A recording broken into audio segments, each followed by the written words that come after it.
اَنَّا سَبَبْنَا الْمَاءَ صَبًّا، پھر انڈیلا، اللہ تعالیٰ نے پانی انڈیلا، پانی انڈیلنا یعنی موسلادھار بارش۔ ثُمَّ شَقَقْنَا الْأَرْضَ شَقًّا، پھر ہم نے زمین کو پھاڑا، پھاڑنا۔ ہم نے، اللہ تعالیٰ نے فرمایا ہم نے، کسی اور نے نہیں، اللہ نے پھاڑا۔ ہم تو کہتے ہیں ہم پھاڑ کر بیچ رکھتے ہیں، ہم رکھ تو دیتے ہیں لیکن رکھ کر پھر اس کو بھول جاتے ہیں۔ کس طرح اللہ تعالیٰ اس کو دھوپ پہنچاتا ہے، کیسے اس پہ بارش پہنچاتا ہے، کیسے اس زمین کو پھاڑ کر اس بیچ میں سے پھر کونپل نکالتا ہے۔ فَأَنبَتْنَا فِيهَا حَبًّا، پھر اگایا اس میں حبّا، وَعِنَبًا وَقَضْبًا وَزَيْتُونًا وَنَخْلًا وَحَدَائِقَ غُلْبًا وَفَاكِهَةً وَأَبًّا۔ دیکھو اس زمین سے نکالا غلہ بھی، زیتون، ترکاریاں، انگور، کھجور، اور انگور اور کھجور کا تو الگ سے بھی ذکر آیا ہے، اور ترکاریوں میں ہر طرح کی سبزی نکالی۔ دیکھیے کون سا جانور یہ کہتا ہے کہ آج میں تھک گیا ہوں ایک ہی چیز کھا کھا کر، کون سی بکری کہتی ہے کہ گھاس آج میں نے نہیں کھانی، تنگ آ گئی ہوں، اچار ساتھ ہو، رائتہ ساتھ ہو۔ ہمارے ٹیبل پر کتنے قسم کے لوازمات ہوتے ہیں نا، کتنی قسم کی چیزیں ہوتی ہیں اور کس کس طرح سے بنی ہوئی ہوتی ہیں۔ یہ سب اللہ تعالیٰ نے کس کس پروسیس سے گزارا اور یہ کیسے آپ کی ٹیبل پر پہنچایا اس کو۔ جائیے گا آج ذرا دیکھیے گا کہ میری ٹیبل پر جو چاول پڑے ہوئے ہیں، کس ایریا میں، کس کھیت میں اللہ تعالیٰ نے بارش برسائی، زمین کو کیسے پھاڑا، اس میں سے یہ نکالا، کیسے انسان نے اس کو کاٹا، پھر کیسے اس کو چھانا، پھر کیسے اس کو بوریوں میں بند کیا، بازار میں کیسے یہ گیا، پھر میرے علاقے میں کیسے یہ ٹرانسپورٹ ہوا، سب نظام چلا۔ اس کے پیچھے بارشیں ہوئیں، وہ بارش کا بھی ایک پورا پروسیس ہے، کس طرح بادل جو ہے وہ پانی اٹھاتے ہیں، کس طرح اس کو لے کر جاتے ہیں۔ اتنا لمبا پروسیس ہے، غور کریں گے نا تو بندے کو پھر شرم آتی ہے کہ کھانے سے پہلے پھر میں تو بسم اللہ پڑھنا بھول جاتی ہوں، کھانے کے بعد الحمدللہ تو مجھے یاد ہی نہیں رہتا۔ اور ایک کھانا ہم تھوڑی کھاتے ہیں روزانہ، سالن ہو تو روٹی ساتھ ہوتی ہے، رائتہ، چٹنی، پھر چاول ہوں گے تو اس کے اوپر بھی کچھ ڈالنے کو چاہیے ہوگا، اور پھر جو اسپائسز ہم اس میں یوز کرتے ہیں، کبھی سوچا ہے وہ کہاں سے آئے ہیں، کیسے اگے ہیں؟ تبھی تو اللہ تعالیٰ نے کہا نا مارا گیا انسان۔ اتنا ناشکرا ہے یہ، تو پھر خود پر غور کر۔ نہ تو نے خود پر غور کیا اور نہ اس پر جو روزانہ تو کھاتا ہے، روزانہ دینے والے پر تو نے کبھی غور نہیں کیا۔ متاع لکم ولانعامکم، فائدہ ہے تمہارے لیے اور تمہارے جانوروں کے لیے۔ اسی رزق میں تمہارے جانوروں کے لیے بھی اللہ تعالیٰ نے رکھ دیا۔ دیکھیں کیلا ہم کھاتے ہیں تو اس کا چھلکا جانور کھاتے ہیں، اچھی چیز نا اللہ تعالیٰ نے انسان کے لیے رکھی، اور اس کی جو چھلکے ہیں وہ سارے جانور کھاتے ہیں، جو اس کا بھوس ہے وہ سارا جانور کھاتا ہے۔ اللہ تعالیٰ نے ان کا انتظام بھی کیا۔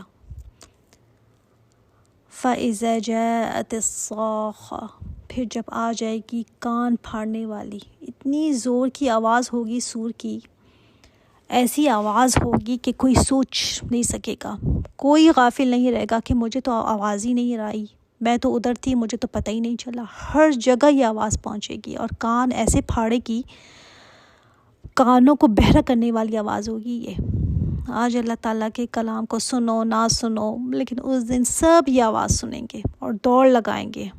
پھر کیا ہوگا؟ یوم یفر المرء من اخیہ۔ اچھا دوڑنے کے لیے نا اور لفظ بھی آتے ہیں، یہاں یفر آیا، فرار۔ فرار کب ہوتا ہے؟ آپ کے پیچھے اگر کتا لگ جائے تو پھر کیا کرتے ہیں؟ صرف بھاگتے نہیں ہیں، بلکہ بھاگنے کے ساتھ ساتھ یہ بھی ہوتا ہے کہ کہیں چھپ جاؤں کہ دوبارہ یہ کتا مجھے دوبارہ نہ دیکھ لے، ایسی جگہ کہ مجھے دوبارہ نہ دیکھ لے، یہ ہوتا ہے فرار۔ اس دن انسان کس سے فرار اختیار کرے گا؟ کسی جانور سے نہیں، اپنے ہی بھائی سے۔ من اخی آیا نا، اپنے بھائی سے، و امہ و ابی، اور اپنے ماں باپ سے، و صاحبتہ و بنی، اور صاحبہ، ساتھی۔ صاحبہ صرف بیوی کو نہیں کہتے بلکہ ساتھی کو بھی کہتے ہیں، جس سے انسان نا بڑی محبت کرتا ہے، جس کی کمپنی میں انسان بڑا خوش رہتا ہے، جس کے ساتھ ٹائم سپینڈ کرنا چاہتا ہے، مزہ آتا ہے جس کے ساتھ، اس سے بھاگے گا اس دن۔ وہ بنی، اور بیٹے سے۔ اچھا یہاں پر دیکھیں بات پہلے بھائی کی آئی، کیونکہ دنیا میں ہم دیکھتے ہیں کہ انسانی رشتوں میں جو سرکل قریبی ہوتا ہے نا وہ بہن بھائی کا ہوتا ہے، تو انسان پھر انہی کے حقوق سب سے زیادہ بھی مارتا ہے. عدالتوں میں اگر ہم کیسز دیکھیں تو سب سے زیادہ یہی بہن بھائیوں کے جائیدادوں کے مسئلے اور آپس کی جھگڑے ہوتے ہیں ان میں. پھر دوسرا نمبر جو ہے وہ ماں باپ، کہ جب انسان کی اپنی فیملی ہو جاتی ہے تو پھر ماں باپ کے نا حقوق تھوڑے پیچھے کر لیتا ہے. پھر بیوی اور بیٹے، جس کے پیچھے انسان کیا کچھ نہیں کرتا کہ یہ میرا سہارا بنے گا، میرے کام آئے گا، اس کی خاطر کچھ بھی کرتا ہے دنیا میں، لیکن قیامت کے دن اس سے بھی بھاگے گا کہ ان کی وجہ سے میں نے یہ کام کیا. یا پھر دوسرا مطلب کہ ان کی پرورش میں نے دین کے مطابق نہیں کی، تو بھاگے گا انسان اس دن کہ کہیں میری پوچھ نہ ہو جائے. اور دنیا میں یہ بہت پیارے رشتے ہوتے ہیں، لیکن دیکھیں کتنے ٹیمپرری ہیں نا یہ رشتے. کہتے ہیں نا کہ کتنا بے وقوف ہے جو کسی کی خاطر اپنی آخرت تباہ کرتے، مطلب اس کی دنیا کو اس کو خوش کرنے کے لیے اپنی آخرت خراب کر دے. تو اس دن ایک دوسرے سے بھاگتے پھریں گے سب. ہر ایک کو اپنی اپنی جو ہے نا نیکی بچا کر رکھنا ہوگا کہ کوئی مجھ سے لے نہ لے. لِكُلِّ امْرِئٍ مِّنْهُمْ يَوْمَئِذٍ شَأْنٌ يُغْنِيهِ. ہر شخص اس دن حالت اس کی یہ ہوگی کہ اس کو بے پرواہ کر دے گی، مطلب کوئی فکر نہیں ہوگی اس کو. دنیا میں سب سے زیادہ جو فکر ہمیں کھائی جاتی ہے نا وہ اپنے بچوں کی ہوتی ہے اور اپنی اولاد کی ہوتی ہے، لیکن وہاں پر بچوں کی بھی فکر نہیں ہوگی. کہاں گئے، کہاں ہیں، کوئی پرواہ نہیں ہوگی. بس آج میں بچ جاؤں، اپنی ہی پڑی ہوگی ہر ایک کو. آپ صلی اللہ علیہ وسلم نے فرمایا نا کہ 3 موقع پر کوئی کسی کو نہیں پوچھے گا: جب اعمال نامہ تل رہے ہوں گے، اور جب کتابیں دی جا رہی ہوں گی، اور جب پرسرات کے اوپر سے گزریں گے لوگ. ہوش نہیں ہوگا کسی کو کسی کا کہ کہاں گیا کوئی. اس دن مصیبت اتنی بڑی ہوگی کہ یہ اندازہ تو ہم آج نہیں کر سکتے، اسی دن پتہ چلے گا. وجوہ یومئذ مسفرہ، کچھ چہرے اس دن روشن ہوں گے. اور یہ کون سے روشن چہرے ہوں گے؟ جو تہجد پڑھنے والے ہوں گے، جو راتوں کو اٹھ کر تہجد پڑھتے ہیں، اچھا سا وضو کرنے والے ہوں گے. اور یہ بھی آتا ہے کہ جو رات کی نماز کثرت سے پڑھتے ہیں. حدیث میں آتا ہے کہ ان کے چہرے روشن ہوں گے، اور اللہ تعالیٰ کا جب دیدار ہوگا نا تب بھی اس سے بھی ان کے چہرے جو ہیں وہ روشن ہو جائیں گے. ضاحکۃ مستبشرہ، ہنستے ہوں گے، خوش ہوں گے. آپ دیکھیں نا جب بندہ بہت خوش ہوتا ہے تو اپنے ایسے ہی ہنستا چلا جاتا ہے، اس کو سمجھ ہی نہیں آ رہی ہوتی کہ باشیں بس ایسے کھلی جا رہی ہوتی ہیں، اور اندر سے جو خوشی ہوتی ہے نا وہ باہر تک نظر آتی ہے. تو جو کامیابی اس دن ملے گی اس کی خوشی اتنی ہوگی کہ چہرے گلو کر رہے ہوں گے. اور انسان کبھی کبھی نا ایسے خوش ہوتا ہے تو پھر وہ بس ہنستا ہی چلا جاتا ہے. انسان سے ہنسی کنٹرول نہیں ہو رہی ہوگی اس دن. کامیابی کی خوشی اتنی زیادہ ہوگی. وجوہ یومئذ علیہا غبرہ، اور کچھ چہرے ایسے ہوں گے اس دن کہ ان پر غبار ہوگا، مطلب پریشان، خستہ حال.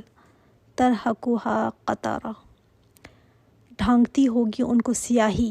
ان کے چہرے نا غبار آلود ہوں گے، سیاہ ہوں گے بالکل. یہ جو سیاہی ہے نا یہ ان کے اعمال کی ہوگی، ناکامی کے احساس کی ہوگی، اور آگے جو انجام ان کو نظر آ رہا ہوگا اپنا، اس سے ان کے چہرے ایسے سیاہ ہو جائیں گے. یہاں بھی اگر ہم دنیا میں بھی دیکھیں نا کہ خوف اگر کبھی بندے کو بہت زیادہ ہو، بہت بڑا کسی چیز کا خوف ہونا، تو انسان کے چہرے کا رنگ ایک دم بدل جاتا ہے، ایسا نیلا سا پڑ جاتا ہے. تو ان کے چہرے بھی غبار ہوں گے، بالکل ایسے ہوں گے کہ وہ بتا دیں گے وہ چہرے کہ دنیا میں ہم تو بھولے ہوئے تھے، یہ کیا ہو گیا. اولئک ھم الکفرۃ الفجرہ، یہی لوگ ہیں کافر، فاجر. یعنی یا تو یہ کافر تھے، عقیدے سے ہی کافر تھے، اور یہ مطلب بھی ہے اس کا کہ یہ ناشکرے تھے. فجرہ جو ہے نا، فجرہ وہ لفظ ہے جو کھلا اللہ کی نافرمانی کرے، بالکل کچھ سوچے ہی نہیں کہ اللہ تعالیٰ کا حکم کیا ہے، باؤنڈریز میری کیا ہے، میری کیا لمٹ ہے. اس کو کچھ احساس نہ، اس کو کبھی پرواہ رہی ہو زندگی میں، نو کیئر والا ایٹیٹیوڈ. تو ان کے چہرے ایسے ہو جائیں گے اس دن سیاہ. اور جو کفرہ ہے نا اور فجرہ، کہ یہی وہ ایسے لوگ ہوں گے جو ایسے ہی زندگی گزار کر آئے ہوں گے. اللہ تعالیٰ ہمیں اس اس سے محفوظ رکھے، آمین، اور ہمیں عمل کرنے کی توفیق عطا فرمائے، آمین۔ سبحانک اللہم و بحمدک، اشہد ان لا الہ الا انت و اتوب الیک۔ السلام علیکم و رحمۃ اللہ وبرکاتہ۔